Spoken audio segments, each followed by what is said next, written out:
নমস্কার বন্ধুরা, বিপাশাস ওয়ার্ল্ডের আরও একটি নতুন টিপসের ভিডিওতে তোমাদের সবাইকে স্বাগত আর অনেক ভালোবাসা জানিয়ে আজকে একটা নতুন ভিডিও শুরু করছি। দেখো বন্ধুরা, সকাল থেকে রাত পর্যন্ত মহিলাদের অনেক কাজকর্মই থাকে, তাই কিছু কাজকর্ম আমরা যদি একটু বুদ্ধি খাটিয়ে করি তাহলে কিন্তু নিজেদের অনেকটা সুবিধা হবে। সারাদিন পর নিজেদের জন্য কিছুটা সময় বার করতে পারবো, ঠিক সেরকমই অনেকটা খরচ সাশ্রয় হবে। চলো শুরু করা যাক আজকের ভিডিওটি ভালো লাগলে সাবস্ক্রাইব করে পাশে থেকো। শুরু করছি প্রথম টিপস। আমি এখানে একটা চশমার বাক্স নিয়ে নিয়েছি। তো এরকম চশমার বাক্স, খালি বাক্স কিন্তু পড়ে থাকে আমাদের। যখন আমরা চশমা চেঞ্জ করি তার যে বাক্সগুলো, এগুলো কিন্তু পড়েই থাকে, অযথা আমরা রেখে দিই। তো এর আগেও কিন্তু আমি বিভিন্ন জিনিস কিভাবে তোমরা চশমার বাক্স ব্যবহার করবে সেগুলো কিন্তু দেখিয়েছি। তো আজকে আরও একটা জিনিস দেখাচ্ছি। দেখো বন্ধুরা, আমরা যখন কিনে আনি তখন অনেকগুলো পুরো দেশলাইয়ের যে বাক্স, আমরা কিন্তু পুরো প্যাকেটটাই একসঙ্গে কিনে আনি, তাই না? তখন কি হয়, আমরা এক জায়গায় এরকমভাবেই বাক্সগুলোকে রেখে দিই। তো তোমরা একটা কাজ করতে পারো, দুটো যে কটা তোমাদের কাছে দেশলাইয়ের বক্স আছে সমস্তটা যদি চশমার বাক্সের মধ্যে কাঠিগুলোকে ঢেলে দাও, তারপরে কি করবে দেখো, ওপরের যে খাপগুলো সেটা কিন্তু ফেলবে না, নিচের বাক্সগুলো ফেলে দেবে। কারণ ওপরের এই যেটা দিয়ে আমরা দেশলাইটা জ্বালাই, কাঠিটাকে জ্বালাই, সেই অংশটুকুর কিন্তু প্রয়োজন। দেখো দুটো বাক্সতে মোট 4টে পাবো, দুটো পাশে দুটো করে। তো সেগুলোকে কিন্তু আমি কেটে নিয়ে নেব। কি করব এবার, কেটে নিয়ে বাদ বাকিগুলো আমি ভেতরেই রেখে দেবো, কারণ একটা যখন নষ্ট হয়ে যাবে আমি আর একটা এখানে কিন্তু লাগিয়ে নেব।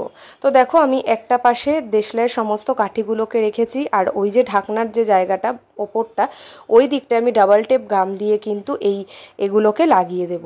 এরপরে তোমরা কাঠিগুলোকে কিন্তু জ্বালিয়ে জ্বালিয়ে ব্যবহার করতে পারবে।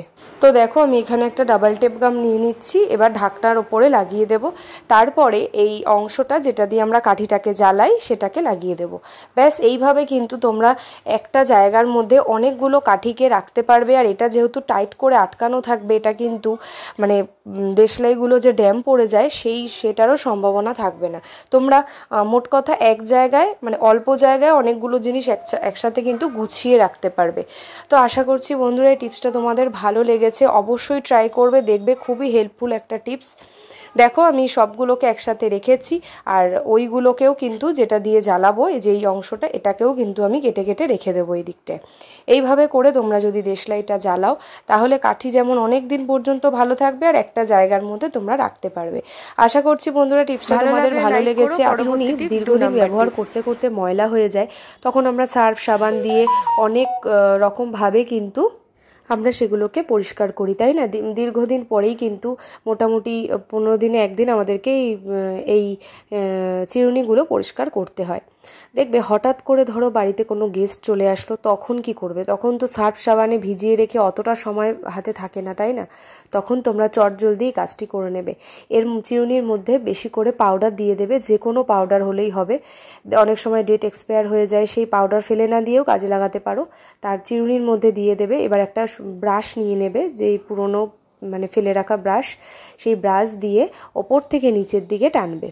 তাহলে কিন্তু দেখবে ওই পাউডারের জন্য ওই ময়লাগুলো কিন্তু একেবারে আলগা হয়ে যাবে, পুরোটা কিন্তু এই ব্রাশের সাথে বেরিয়ে আসবে। তোমাদেরকে একেবারে লাইভ আমি দেখিয়ে দিচ্ছি, দেখো কত সুন্দর সমস্ত নোংরা বেরিয়ে আসলো এই পাউডারের সাথে। তার ফলে আরেকটা সুবিধেও হয়, এই পাউডারের যে সুন্দর স্মেলটা সেটা কিন্তু চিরুনির মধ্যে থেকে যায়, খুব সুন্দর একটা স্মেল থাকে। সেই চিরুনির যে গন্ধটা, সেটা কিন্তু বাজে গন্ধটা চলে যায়।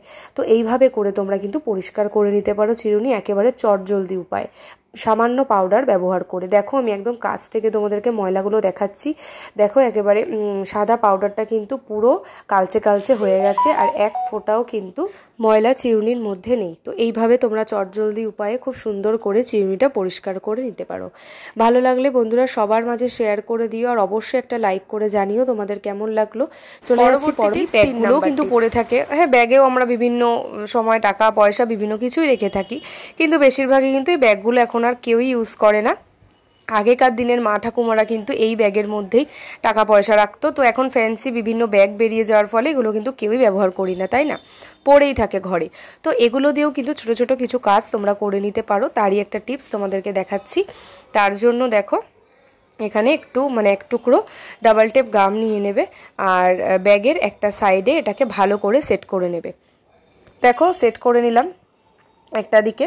এইবার এটাকে কি কাজে লাগাবো দেখো, আমাদের এই যে শোকেস থাকে বিভিন্ন জায়গায় যে যেরকম ইউজ করে ড্রেসিং টেবিল, তো তার এই দরজার যে একটা পার্টে মানে বিশেষ করে যে সিক্রেট কোনো জায়গায় যদি আমরা ব্যাগটাকে ভালো করে আটকে দিতে পারি এই আঠার সাহায্যে, কি হবে এখানেই ব্যাগটা তোমরা বিভিন্ন রকমভাবে ইউজ করতে পারবে, তোমাদের প্রয়োজনীয় কিছু সিক্রেট জিনিস এখানে রাখতে পারবে।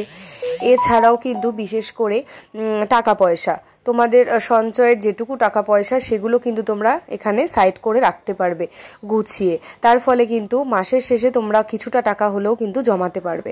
তো এছাড়াও বিভিন্ন দরকারি কোনো চাবি, আলমারি, শোকেস বা দরজার কোনো চাবি, সেই চাবিগুলোও কিন্তু এরকম ব্যাগের মধ্যে যদি রাখতে পারো তাহলে কিন্তু হারিয়ে যাওয়ার সম্ভাবনা নেই। এছাড়াও বিভিন্ন প্রয়োজনীয় এক একজনের এক এক রকম প্রয়োজনের জিনিস, সেগুলো কিন্তু তোমরা এখানে গুছিয়ে রাখতে পারবে। বিশেষ করে কি এদিক ওদিক রাখলে সেগুলো ভুলে যাই, দরকারি জিনিস প্রয়োজনের সময় পাই না, তো তখন কিন্তু তোমরা যদি এরকম একটা ব্যাগের মধ্যে সাইড করে রাখতে পারো তাহলে কিন্তু এটা সব সময় মনেও থাকবে, আর এটা ইউজ করার ফলে তোমাদের চোখেও পড়বে ব্যাগটা যে এটার মধ্যেই কিছু জিনিস রাখা হয়েছিল, তাতে কিন্তু কোনো জিনিসই হারিয়ে যাবে না। বিশেষ করে তোমরা টাকা পয়সা রাখার কাজে, চাবি রাখার কাজে কিন্তু ব্যবহার করতেই পারো। দেখো এরকমভাবে ড্রেসিং টেবিলের এই পার্টটার মধ্যে কিন্তু আটকে রাখবে। আশা করছি বন্ধুরা ছোট্ট তোমাদের ভালো লেগেছে। পরবর্তী টিপস 4 নাম্বার টিপস। দেখো বন্ধুরা, এই যে আমাদের যখন আমরা ফ্রিজ ছেড়ে রাখি কি হয়, অনেক সময় এই ডিপ ফ্রিজে কিন্তু প্রচুর পরিমাণে বরফ জমে যায়, আর এই বরফ যখন জমে যায় আমরা ফ্রিজে থাকা বিভিন্ন খাবার দাবার কিন্তু বিশেষ করে ডিপ ফ্রিজে রাখা খাবার দাবার বের করতে পারি না। তাতে কি হয়, ফ্রিজটা অনেকক্ষণ পরিমাণে খোলা রেখে তারপরে বরফগুলোকে আমাদের গলাতে হয়, নর্মাল টেম্পারেচারে আনতে হয়, সুইচটাকে ফ্রিজের অফ করে দিতে হয়। এই সব করতে গিয়ে কিন্তু ইলেকট্রিক বিল আমাদের অনেকটা বেশি চলে আসে। তাই ফ্রিজে যাতে বরফ না জমে থাকে, আমার এই ফ্রিজে বরফ জমে নেই, তো আমি ট্রিকটা ফলো করি।